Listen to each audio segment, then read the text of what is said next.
There's the bay. We're going to be shooting off to the left side of it. A U.S. cargo plane attempts a difficult landing at the American naval base in Guantanamo Bay. Where's the strobe? Right over there. It requires avoiding restricted Cuban airspace. We were intimidated by the fact there might be guards at the fence perimeter with guns. Everybody told us, they'll shoot you down, they'll shoot you down. What the hell? We heard an explosion. It was pretty devastating. Investigators are determined to find out why a DC-8 crashed so close to the Cuban border.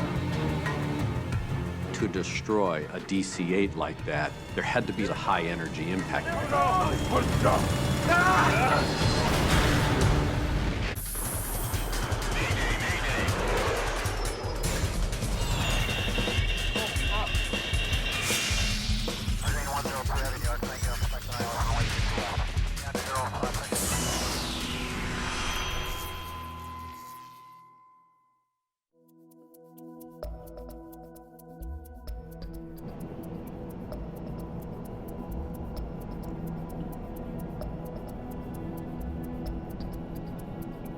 Guantanamo Bay, an isolated U.S. Navy training base that sits on the edge of the communist island of Cuba. Assistant Fire Chief Frank Krupa and some trainee firefighters prepare for a practice drill. All right, let's get at it. A typical duty day, like many fire stations, you're there training and staying prepared for the alarm to strike.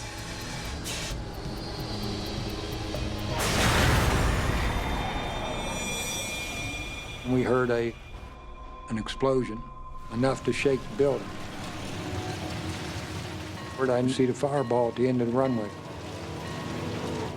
Let's go, let's go, let's go! We knew something was wrong and headed for our truck. We knew that around 5 o'clock we were going to have a DC-8 landing. Let's go, let's go, let's go! The DC-8 was a cargo plane. Typically, there would be 3 people on board. This type of aircraft was going to have quite a bit of fuel on board. The DC-8 cargo jet has crashed 400 meters in front of the runway. As I headed down the runway, I was passing parts of the aircraft before I even reached the crash site itself. It was pretty devastating. I didn't expect to be survivors. Debris is scattered over a wide area.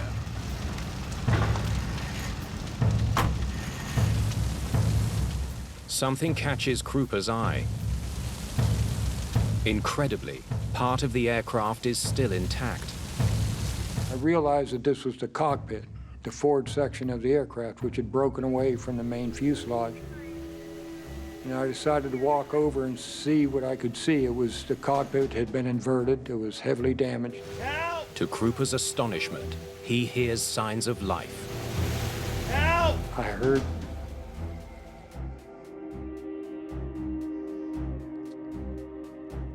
heard these cries for help. Help! Hello? Anybody? Help! Help! Through the aircraft, I could hear the moans of personnel inside and realized that someone had survived. We've got survivors. I got on the radio and I told them to leave their vehicle and come over, and we had survivors. We needed to begin rescue. Krupa clears a path into the damaged cockpit. And there was a small hole at the bottom of the cockpit.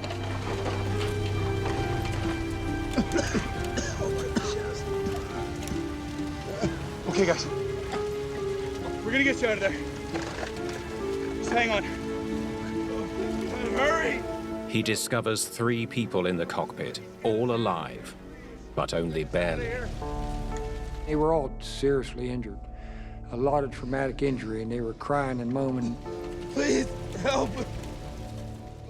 They are First Officer Thomas Curran, flight engineer David Richmond, and Captain James Chapo.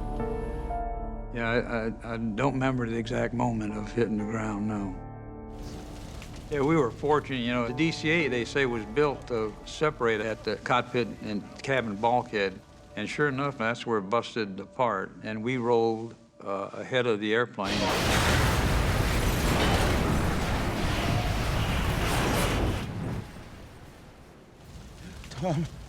Tom, I'm here, Jim. Can you move? Yeah. My memory of the actual accident itself is gone. Please, help us. I was told when the airplane hit the ground, a large boulder came through the cockpit by my rudder pedals and broke off the rudder pedals and severely damaged my legs.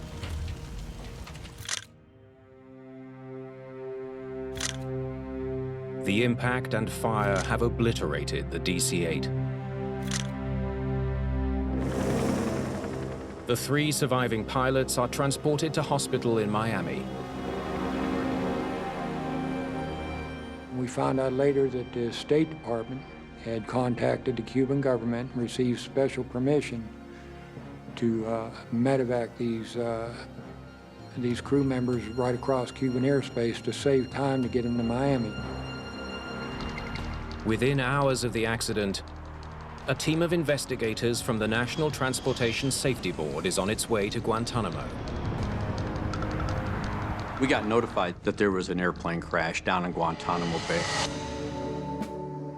In 1993, Guantanamo Bay is a small U.S. naval base surrounded by communist Cuba. The base stayed under American control even after the Communist Revolution in 1959. Did Cuba somehow play a role in the crash?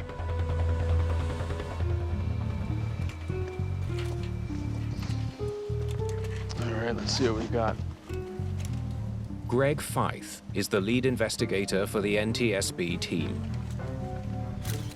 He knows that the crashed cargo plane is a DC-8 operated by a U.S. carrier.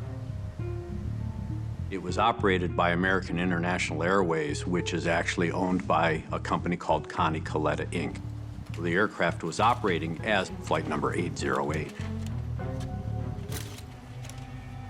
Feith is shocked by the extent of the destruction.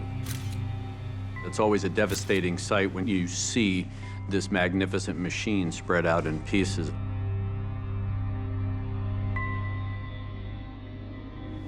He wonders why a DC-8 on approach crashes 450 yards short of the runway. You gonna take a look at that? Investigators examine the wreckage for clues that could explain why the aircraft came down so violently. We need to check the engine, wings, ailerons, rudder. Get on it. Both black boxes coming in. While searching the debris, investigators recover the 2 black boxes.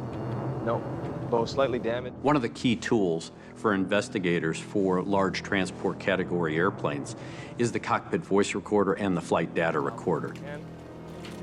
Coming to you right now. Investigators send the boxes to the NTSB lab in Washington, D.C. for analysis. Entire site, correct, yeah. We want to know what the actual performance of the airplane was. And we can marry it up against the cockpit voice recorder to see what the crew was talking about, what they were looking at, if there was a problem. While they wait for the black box data, investigators interview witnesses to try to understand what happened to Flight 808. So you saw the whole thing? Yeah, I watched him come in. They learn that the pilots of a U.S. Navy transport watched the plane's final moments. Here it comes. On 10. They were near the runway when Flight 808 began its approach. We were fortunate there was a C-130 crew, so you have some qualified pilots who are actually watching this airplane, the DC-8, as it was trying to land on runway 10. The DC-8 was turning towards the runway when something went wrong. They described that when they watched the airplane as it turned towards runway 10, the bank angle continuously increased. He's not gonna make it. No way.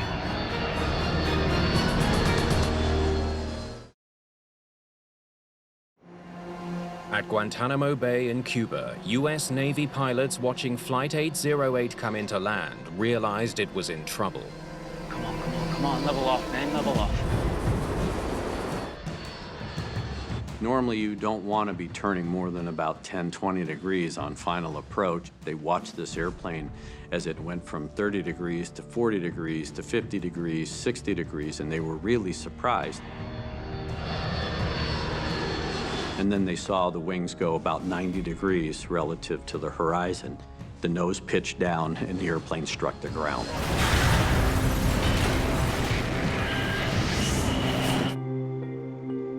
Sounds like a wing stall.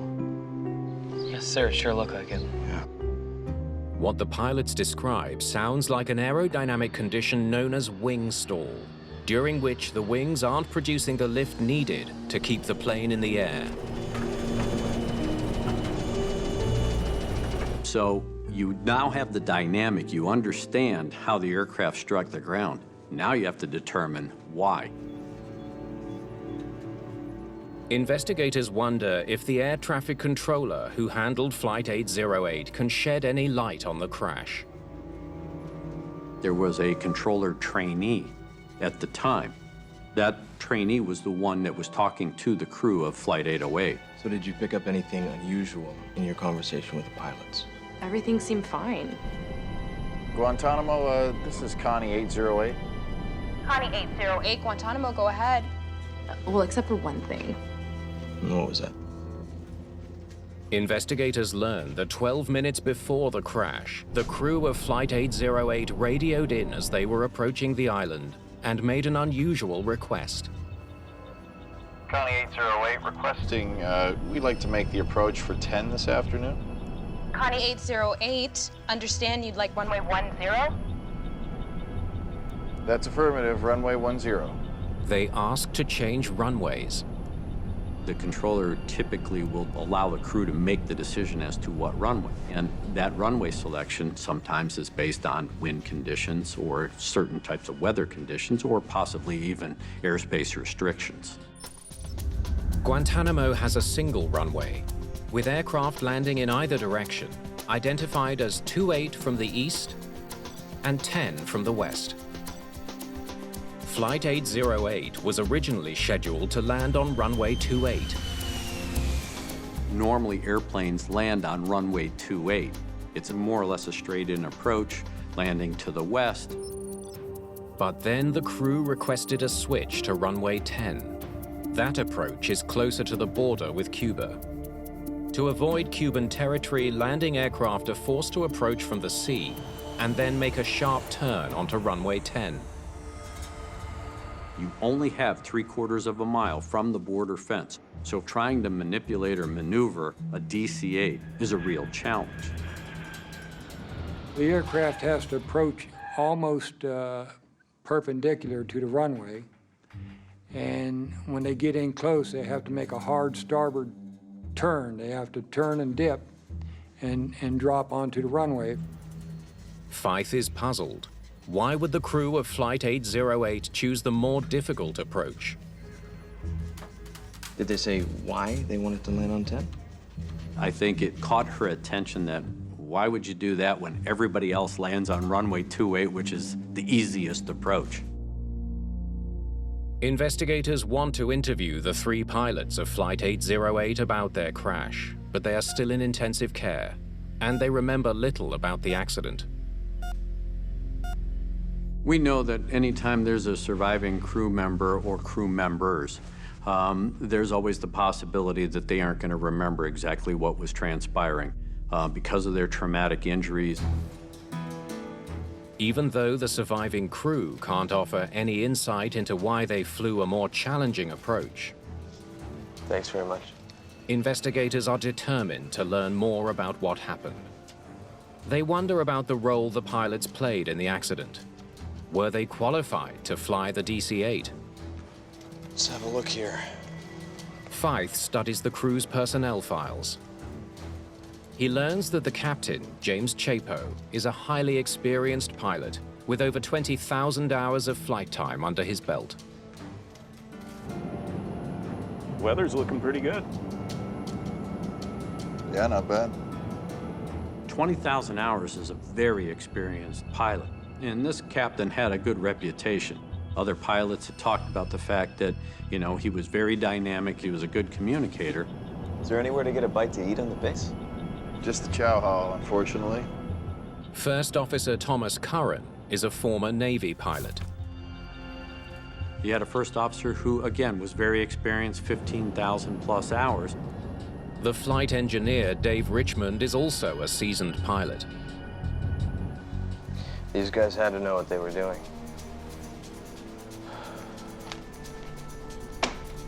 Doesn't make any sense. Fythe wonders why an experienced crew allowed the aircraft to get into such a severe bank. From an accident investigation standpoint, when you have tens of thousands of hours between these three pilots, you know that they can operate the airplane. So now the question is, why didn't they? How come they weren't able to use that experience to successfully land this airplane?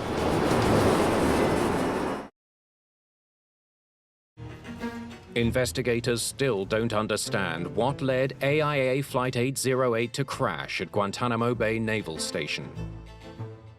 They know the crew was highly qualified, and now wonder if there was something wrong with the plane. Let's bring it up, please. An investigator is always keeping an open mind. We're somewhat inherently suspicious people, and consequently, I'll look at a lot of different theories, but I'm not going to exclude anything until I know for fact that it couldn't be that. Now Fythe finally has access to the plane's critical digital flight data. He uses that data to recreate the exact flight path of the plane. When we looked at the flight path study, we had to understand what the dynamics of that flight was, and then see how the crew was handling flying this approach. Okay, so far so good. Investigators study the plane's flight path.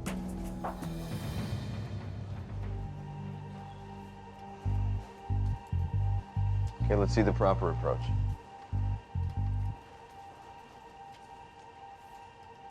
So they started their turn too late and never recovered.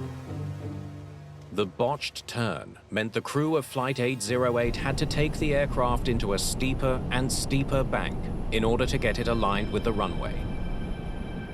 The pilot increased the bank, trying to salvage that turn and get the airplane lined up. But the steep bank was reducing the plane's ability to stay airborne.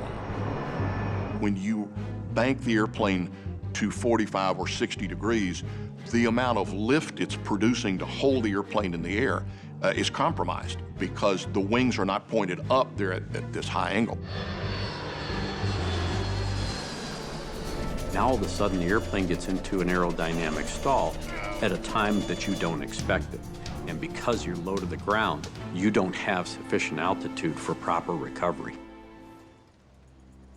The simulation has left investigators with urgent new questions. Why did they start that turn so late? Fythe also needs to know why the crew didn't abandon an approach that was so clearly going wrong. It was kind of surprising for all of us that you would be maneuvering an airplane of that size, that low to the ground. The cockpit voice recording is finally ready. It's Fythe's last hope for solving the mystery. Investigators get a breakthrough when they listen to the recording. Okay, let's get started. We didn't hold a lot of hope out for getting good information from the flight crew. That's why the cockpit voice recorder became so important to us, because it could fill in the gaps. And what it reveals is extraordinary. Connie 808, you're required to remain within the airspace designated by a strobe light. Roger, we'll look for the strobe light, Connie 808. Fife hears the air traffic controller discussing a strobe light with the crew of Flight 808. So what do we know about this strobe they keep talking about? They study a navigational chart for Guantanamo Airport. There it is. They learn that a strobe light marks the base's border fence with Cuba. On the approach to runway 10, there are certain visual cues that the crew would use in order to get themselves lined up so that they wouldn't overfly the restricted airspace. One of those cues was a high-intensity strobe light that was mounted along the border fence. Are they giving us 28? Yeah, if it's available. Investigators hear the crew talking about using the easier runway, 28, for the landing. They had initially lined up for 28, and that was to be their landing runway. So why did they switch to 10? How to make that 10 approach? Just for the heck of it and see how it is. If we miss it, we'll just come back around and land on 28. Okay. Stop the tape. For the heck of it? That's why he's landing on runway 10? Fife is struck by the captain's decision to use runway 10. When there was a comment by the captain going, why don't we just try runway 10 just for, I think, the heck of it? You know, I mean, you don't just do things for the heck of it in an airplane of that size. I think that caught us by surprise. Investigators learned that neither pilot had ever landed a DC-8 at Guantanamo. They wonder if the captain knew that runway 10 was a more challenging approach than runway 28. They study the airline's procedures. They had to watch a video. That's it. Because of the difficulty landing at Guantanamo, military pilots require special training to land on runway 10. But AIA only required its civilian pilots to watch a short video. Exercise extreme caution when landing on runway 10.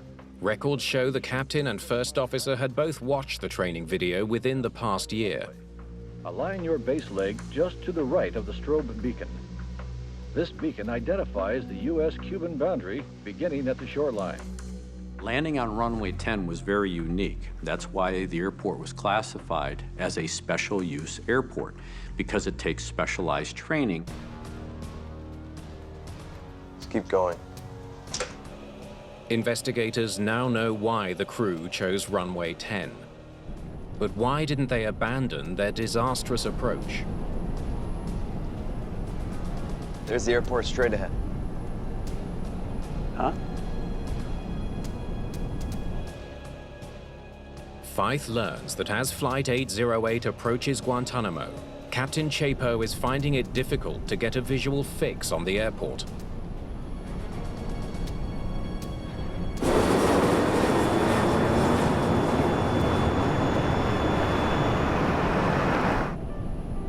There's the bay. We're going to be shooting off to the left side of it. The airport's going to be on that side of the bay. We're gonna come back around and hang it right. Yeah, that's right. The crew repeatedly has to explain its location to him. Before they actually started the final portions of the approach to the runway, they were having problems trying to find the airport. Wonder if that's the airport right there, straight ahead of us. That is the airport straight ahead of us.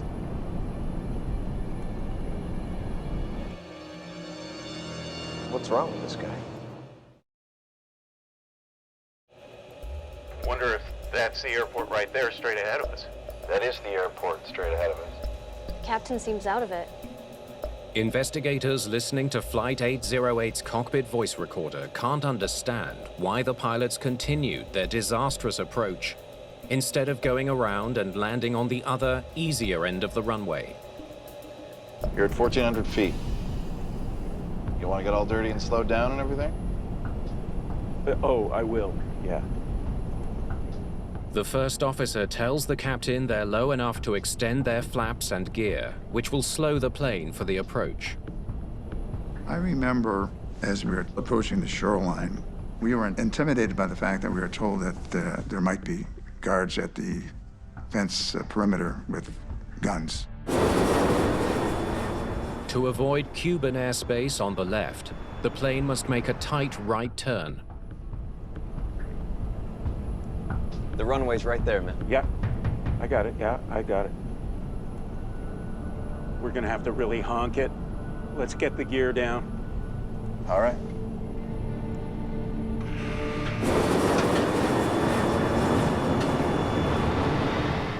The crew seems increasingly anxious as they remind the captain to get the aircraft ready to land. The dynamic in the cockpit changed. But as they started to get into this high-stress, high-anxiety situation... Slow. Airspeed. The airplane was getting slower. It was in a very high drag condition, appropriate for landing, but it requires a lot of power. But strangely, the captain ignores the warning to speed up. Slow. Airspeed. They should be talking about doing a go-around. This captain found himself in a position where he ended up trying to salvage a bad situation when he should have abandoned the approach. Where's the strobe? Right over there. Where? Right over there. Where? The captain cannot locate the strobe light that marks the Cuban border. Because everybody told us, they'll shoot you down, they'll shoot you down. We're not getting your airspeed back there. The flight engineer notices that the plane is still flying more than 10 knots too slow. Where's the strobe? Right down there. I still don't see it. Instead of increasing his airspeed, the captain keeps trying to find the strobe light. It was a clear indication that the airspeed was below what the flight engineer felt was acceptable. And the captain was still fixated with trying to find that strobe light. I still don't see it. He's obsessed with that strobe. All of a sudden, you lose the first officer and the flight engineer in the conversation, and now the captain's basically dominating. He's become autonomous in that cockpit, where I'm gonna do this, we're gonna do this, I'm trying to find the strobe. Oh, hell. We're never gonna make this. Huh? The flight engineer can see the DC-8 isn't properly positioned for the landing. Do you think you're gonna make this? Yeah. If I can catch the strobe light. The first officer is also concerned. The first officer and the flight engineer, they only challenged the captain by what I call hinting and hoping, where they would throw out a suggestion. Do you think we're gonna make this? Yeah, if I can catch that strobe light. Yeah, if I can catch that strobe light. But the captain isn't taking the hint. So now that crew is now split apart into 3 autonomous pilots, and 2 of which don't like what's going on, but never voice an opinion as to why they don't like it and we gotta do something else. The DC-8 begins its critical final turn.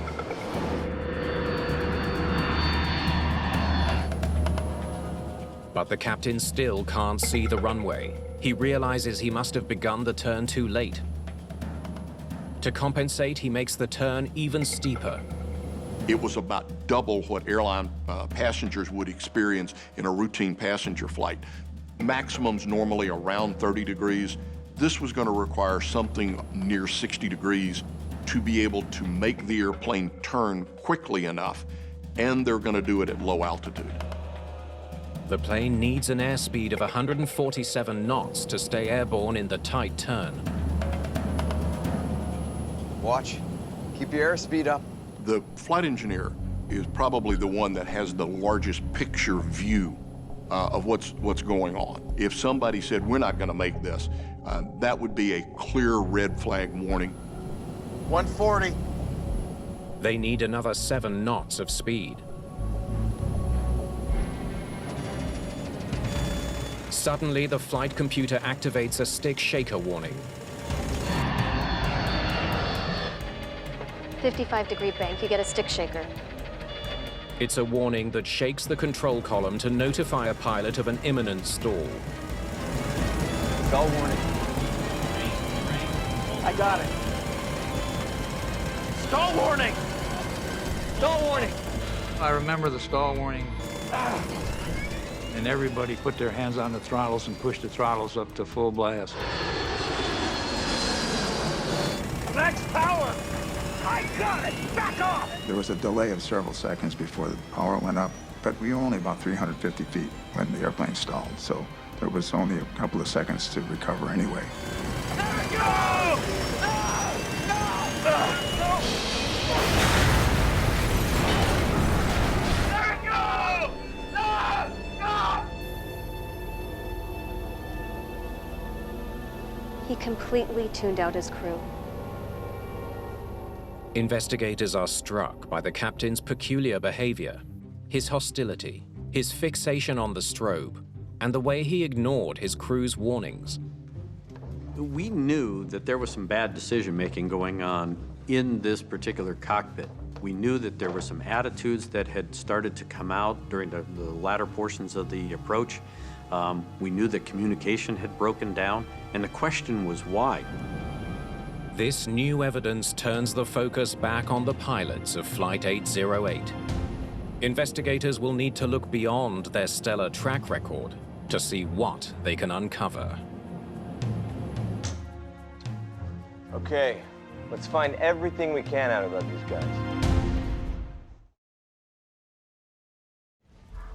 Greg Feith studies the duty rosters and pilot logbooks of the AIA DC-8's crew to see if they offer any clues about the three pilots' strange behavior.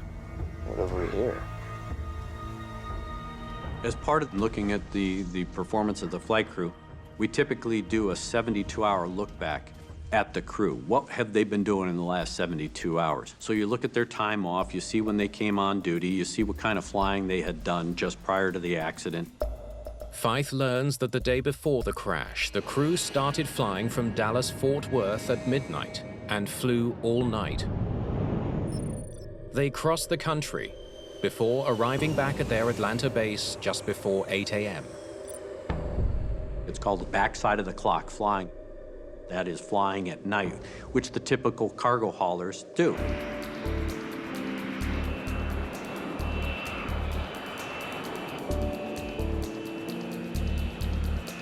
That was supposed to be the end of the crew's shift, but they were called back for one last flight.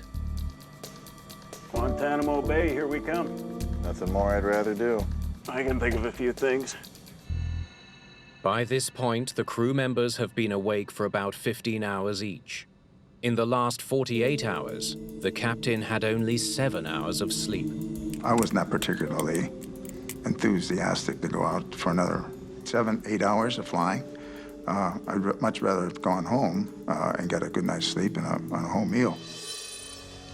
The new flight headed to Virginia to pick up cargo that included submarine parts.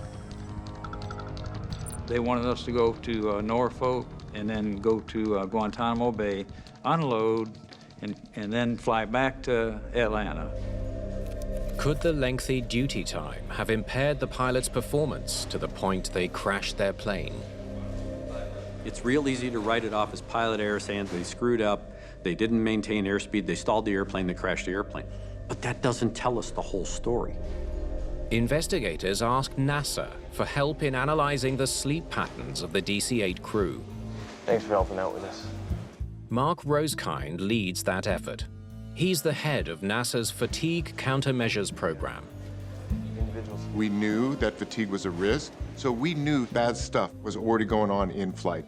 The key was, how do you demonstrate fatigue actually played a role in that crash? Rosekind calculates how many hours of sleep the crew had in the few days leading up to the accident. He discovers that the pilot's long workday wasn't the only reason they would have been tired. They were all sleep deprived. The crew also experienced an accumulated lack of sleep, or sleep debt, from the 2 night shifts before the crash. Gear up. Tom. Yep, got it.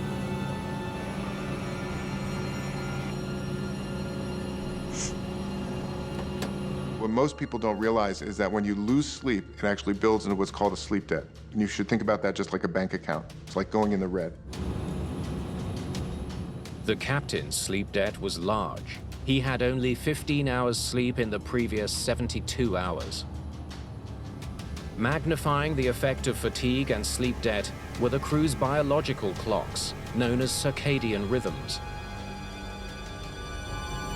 We actually have a clock in our brain, and that body clock controls everything on a 24-hour basis. So as soon as humans alter that pattern, like trying to work at night and then sleep during the day, you're basically opposing your biology to do that. There is a cost to it. Flying at night and sleeping during the day was wreaking havoc on their circadian rhythms. Connie 808, understand you'd like runway 10? That's affirmative. Runway 10. Rosekind determines the effect of the disruption would be felt most intensely between 3 o'clock and 5 o'clock in the afternoon, precisely when Flight 808 was approaching Guantanamo Bay. Everything you are as a human is degraded or impaired in some way. Your memory, your decision-making, your vigilance, reaction time, your communication skills, you name it, every one of those things is degraded. And it's impaired potentially anywhere from 20 to 50%.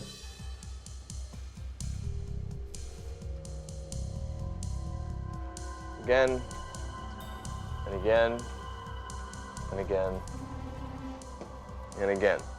The captain in particular was showing noticeable symptoms of fatigue. One was what we call cognitive fixation. The captain just got stuck on finding a strobe light. Where's his strobe? Right over there. Where?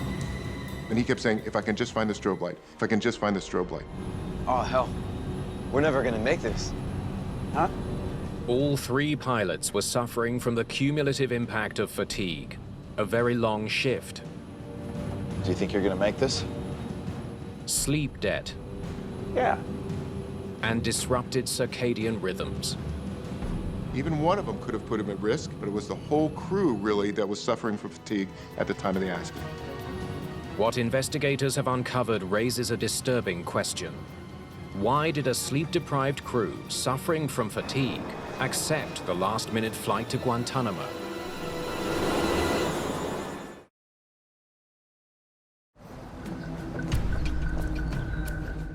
After a lengthy recovery in hospital, investigators are finally able to interview the seriously injured crew of Flight 808. At long last, they'll get a chance to hear the crew's side of the story. I was tired. We were all tired. You didn't have to accept the flight. Technically, no, but we didn't really have a choice. If you had an objection to taking a trip, you could be in for a little bit of a conversation with the boss. So we decided we'll take the trip. The cargo industry is notorious as being a cutthroat industry. They will push the crews routinely to the edge of duty time limits. So there's this constant feel of almost a military type, we've got to get this done, philosophy that becomes the corporate culture. So now you have pilots who think the same way. I'll do whatever it takes to make things happen. Why? Because there's this fear of intimidation and the loss of a job that if you don't do it, I'll find somebody that will. That fear may have led to disaster.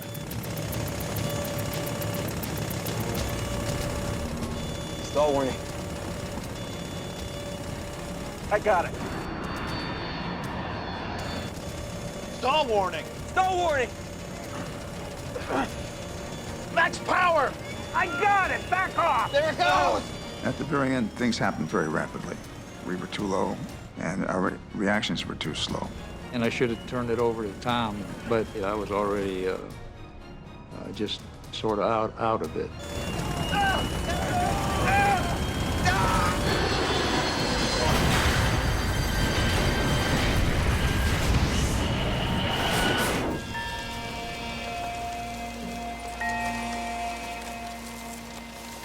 It still gets to me because it still boils down to the captain. You know, the captain made a mistake, and that's a hard thing to live with all the time.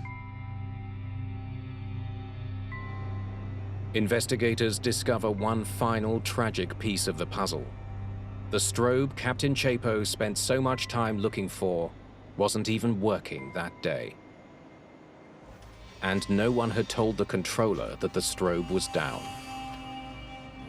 She never told them that it was inoperative. Where's the strobe? So now they're trying to find something that doesn't exist. And when they saw something flash out there, which they thought was the strobe, it was actually the tin roof on a little cabana. They assumed that that was the strobe. In his final report on the crash of AIA Flight 808, Greg Feith emphasizes the central role played by fatigue. This accident that happened in Guantanamo Bay with this flight crew was precedent-setting. It was the first commercial aviation accident caused by fatigue. Not fatigue contributing to the accident, but actually caused by fatigue. And the industry took notice.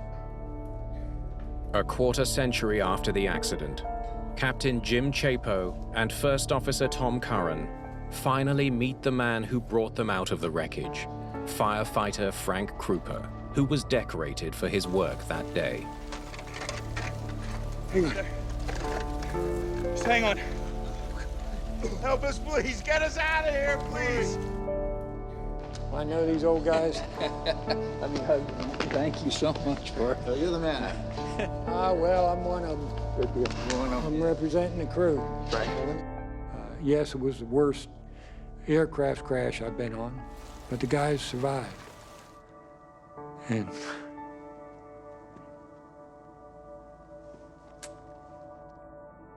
despite losing his right leg, First Officer Tom Curran went back to flying and eventually joined the NTSB as an investigator. I live with considerable discomfort, so every time I take a step, I remember it. But you have to shunt things to the side. You can either decide to go forward, or you can hibernate, retire to oblivion. That's not my type A personality.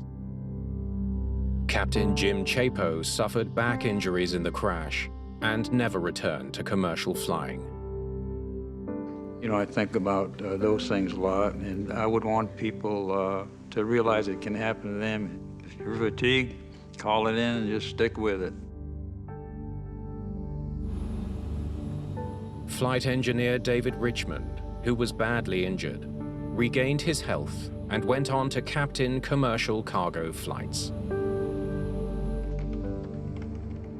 In the aftermath of the Flight 808 crash, the Federal Aviation Administration tightens regulations on crew sleep requirements.